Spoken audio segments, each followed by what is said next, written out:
चाणक्य नीति जीवन के उन पहलुओं के बारे में भी हमें ज्ञान देती है जिनके जरिए हमारा और हमारे परिवार का विकास होता है। अपने उसूल पर चलने वाला इंसान न केवल अपने अंदर आत्मविश्वास से भरा होता है बल्कि दूसरों के लिए भी प्रेरणा स्रोत होता है। ऐसे लोगों को जीवन में चाणक्य नीति से बहुत कुछ सीखने के लिए मिलता है। चाणक्य ने हर इंसान को देश, समाज और अपने लिए कुछ कर्म बताए हैं। इसी क्रम में उन्होंने यह भी बताया है कि हर इंसान की पांच और इन माताओं का कभी भी अपमान नहीं करना चाहिए। तो आइए जानते हैं चाणक्य की नीति के अनुसार पांच माताएं कौन कौन हैं। नंबर 1, जन्म देने वाली माता।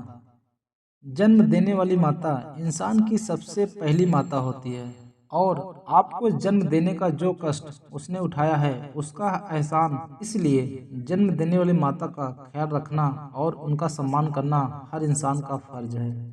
नंबर 2, गुरु की पत्नी।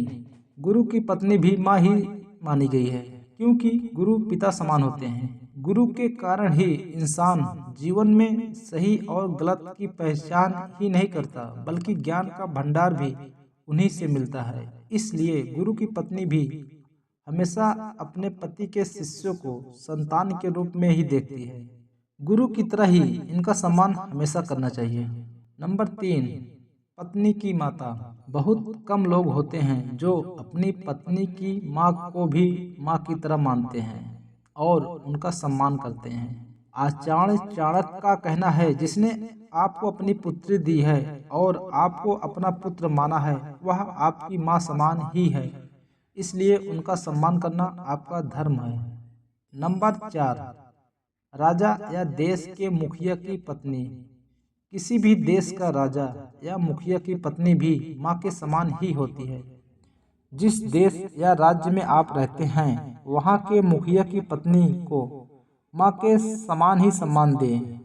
ऐसा इसलिए क्योंकि एक राजा या मुखिया के लिए उसकी प्रजा संतान की तरह होती है।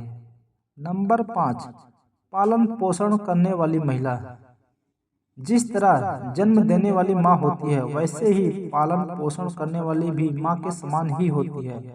वह अपने बच्चे की तरह पालन पोषण करती है और जरूरतों का ख्याल रखती है, इसलिए माता के रूप में इनका भी सम्मान करना चाहिए। चाणक्य नीति कहती है कि स्त्रियों का जो सम्मान करता है वह जीवन में हमेशा प्रगति के पथ पर अग्रसर होता है।